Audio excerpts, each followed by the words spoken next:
So this is another short story Sunday review of the Best American Short Stories 2017 edited by Meg Waltzer. And today we are on the third story, I think, of this series. Fourth.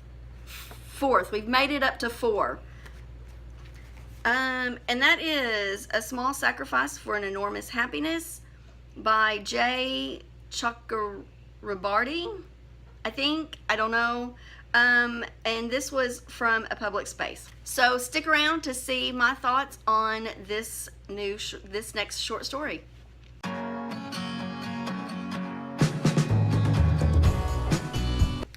Hey y'all, it's Jen and welcome to my channel Ifers Inklings, and today I have a review for you of the short story A Small Sacrifice for an Enormous Happiness by J.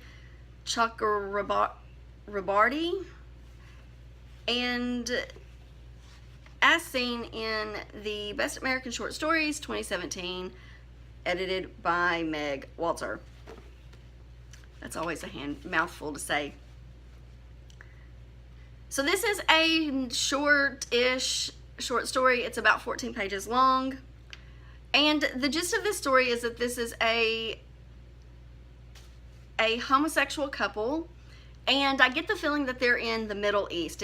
I don't know that it actually says where, but the gist of this story is that this is, like I said, a homosexual couple. One is more well off than the other one. The other one is from a small village. And to kind of keep their ruse, they only meet once a week.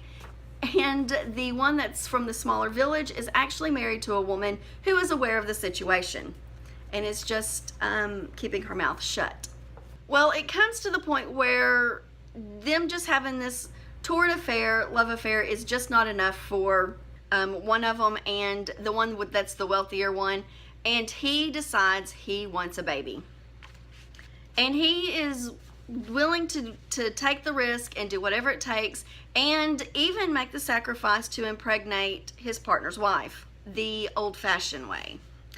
Needless to say that the wife has other plans and isn't in the mood to have a baby. She wants to go teach, get an education, and I think she wants to teach. So the partner that is married to the woman kind of hems and haws about it.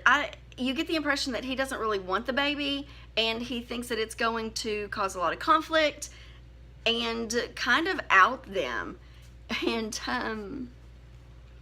just really doesn't want to approach the subject.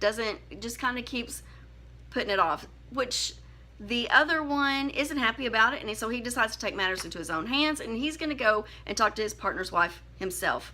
Well, that's when he discovers that she really doesn't want to have a baby for them. She wants to do something with her own life, and isn't real happy that he is suggesting that and not taking no for an answer. So in the end,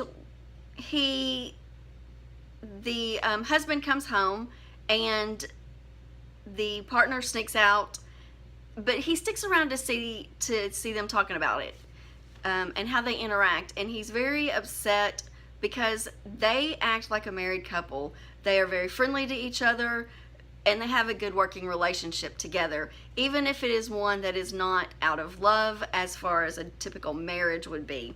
You can tell that there is definitely caring between the two partners, between the husband and wife.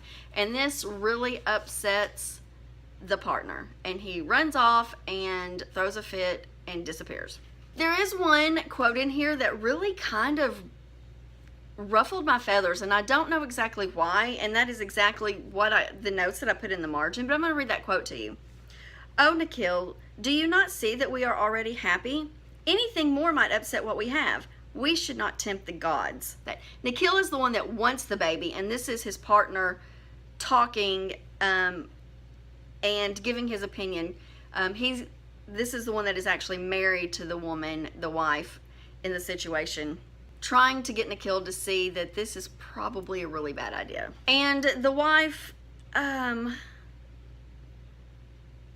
Tripty is, I believe, how you say her name. She has a really good quote that kind of sums this whole thing up for me. And she says, "Whose happiness are you after, Nikhil Babu?" She says, "Yours and yours only." And then later on, she delivers a very nice dismissal line. It says, "If you're planning to catch the last train back, it's best you go now," which I really enjoyed that. I liked her as a character. And that's really all I have for this. I thought it was interesting, the dynamics between the two partners that were, you know, one is wealthier than the other one, and how that kind of played out.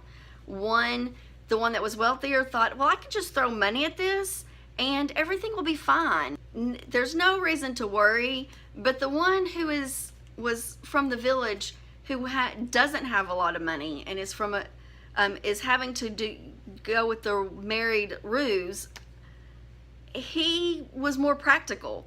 He thought things through and, like, you know, do we really want to do this? This is tempting fate. We've got a good life. Do we really want to throw something in the mix that is going to possibly disrupt what we have? Let's just keep status quo as it is. And then, of course, the wife, Tripty, she was a strong character, and I did like her. Overall, I didn't enjoy this story, though. It was just kind of meh. Maybe one of the better of the stories of the last several, but there just wasn't much to it. There was a lot of jealousy, and there was a lot of one person wanting his way and not taking no for an answer, even if it would cause a lot of upheaval in the other partner's life, and his wife's life. A lot of selfishness going on there, which I thought was an interesting dynamic as well. But that's it. That's all I've got for this review. I probably gave this 3.5 stars out of the 5. It wasn't horrible. It wasn't great. It had a good character in it, a good strong character in it, who was female, so thumbs up for that. But overall, it was kind of a forgettable story. So, let me know in the comments below what you thought of this story if you have read it. Give me a thumbs up if you did enjoy this video. Hit that subscribe button if you're not already subscribed.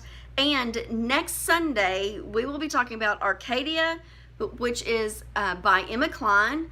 And this was the story that I actually was really interested in this book to read. And I'm about halfway through this story, so I've got to get busy and finish it up so I can review it for you next week.